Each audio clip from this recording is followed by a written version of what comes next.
Today we're going to look at a really excellently crafted piece of content to see what we can learn from it for our own content marketing.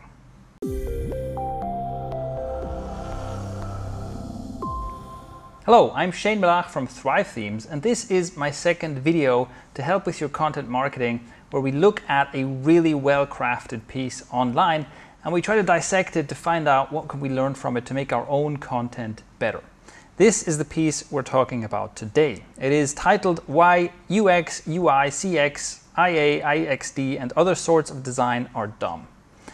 So right away, this headline, there's two things here. It's a provocative headline, and I've talked before about how it's useful to be a bit controversial. And also it is targeted at a very specific kind of audience. Because right away, maybe you don't know what any of those acronyms mean.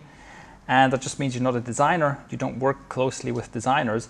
And then a lot of this content isn't really going to speak to you, but it's also not made for you. But even if that's the case, stick with me, because I'll quickly summarize this, and then we'll go through the things that make this article great that are completely independent of the content itself. So to give you an overview here, I would say that the first major part of this content is basically a rant.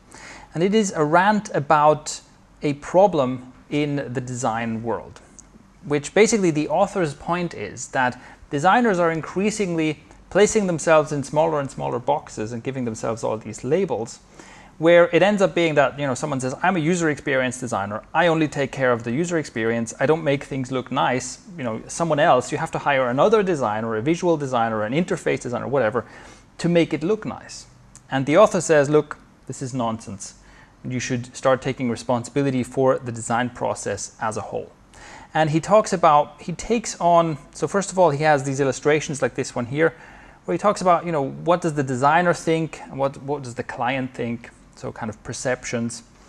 And he takes on typical advice that can be found, such as the T-shaped skill, right? Be competent at everything and specialize downwards, go in depth in one area. And he takes this on where people say, well, this is, I'm a T-shaped designer, I do UX, blah, blah, blah. But he says, no, that's not really what you're doing.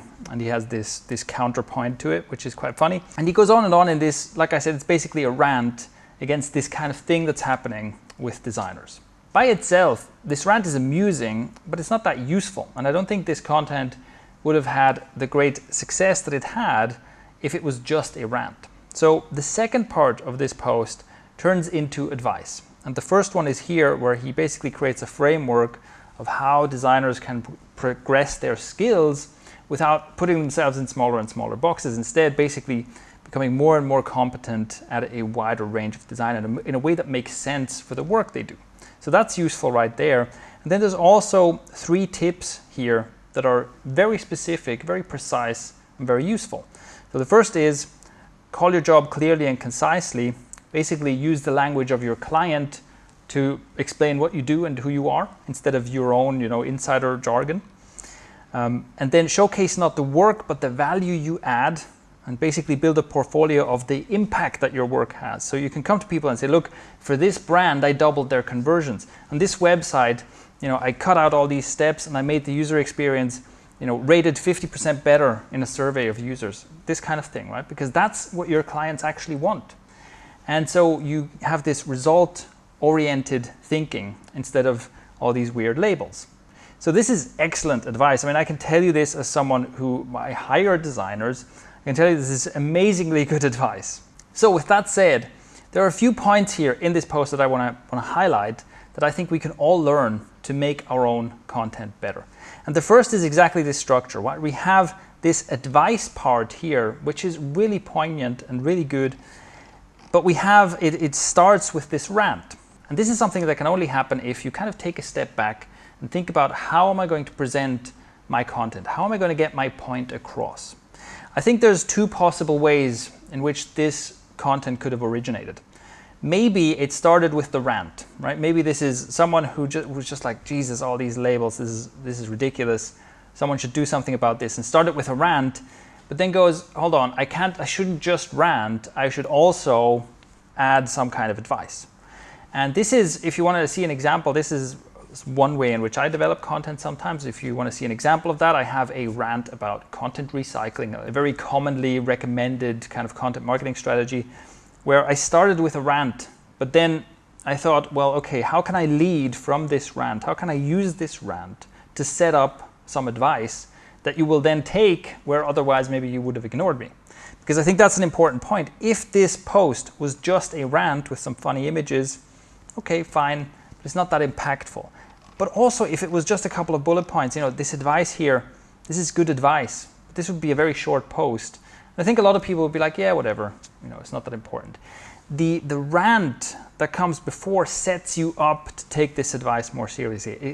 It kind of loads up the punch that the advice here actually delivers.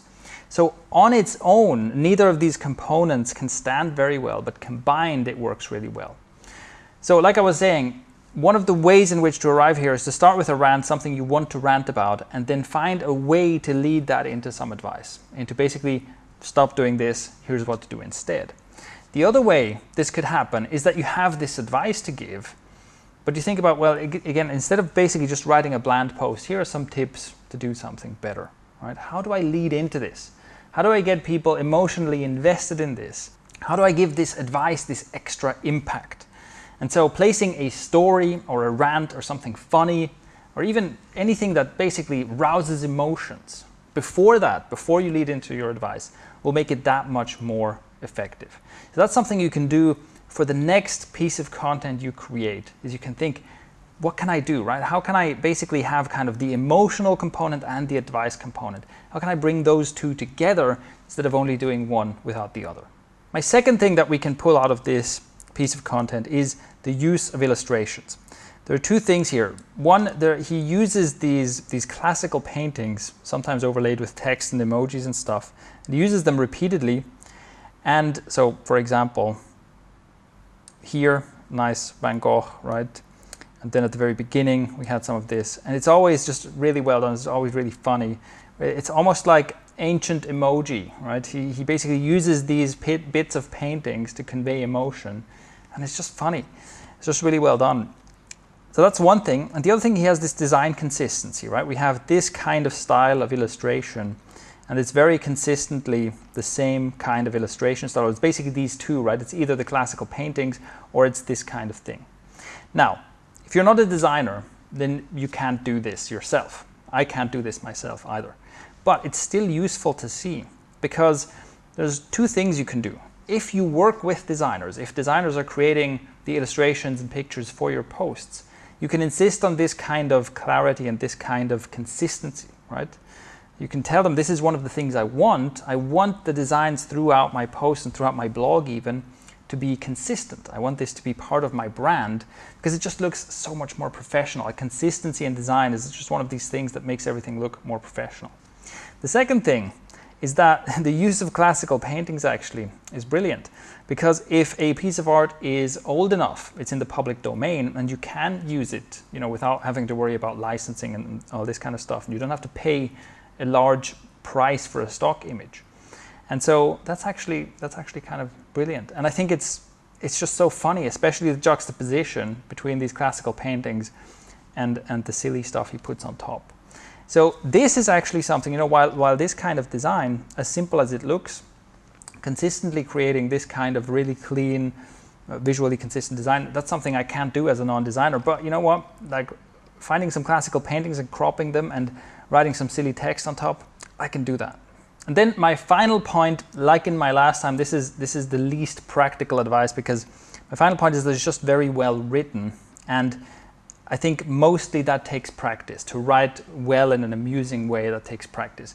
But one thing that I think we can all do in order to achieve, or in order to move towards this kind of amusing, provocative, and just entertaining writing style, is to be a bit more courageous in how we write. I think, again, one of the things here is it's provocative. He doesn't mind stepping on people's toes here.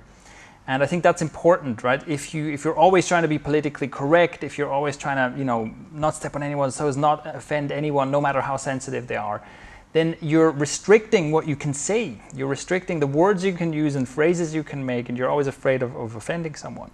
And that basically limits your creativity, and it makes everything kind of dull and middle of the road. And so that's one thing that I think, while we can't just copy it from this piece of content, It's one thing we can include in the way we write in order to make our content better over time. Of course, I will link to this post below so you can check that out, and I really recommend it, especially if you do know what UI and UX design are and so on. Definitely give this a read. It's such a good read. Like I said, super amusing and very good advice too. So check out this post. It's really good stuff. And let me know if you enjoyed this content. Let me know if you can see some way in which to use one or more of these tips to make your next blog post that little bit better.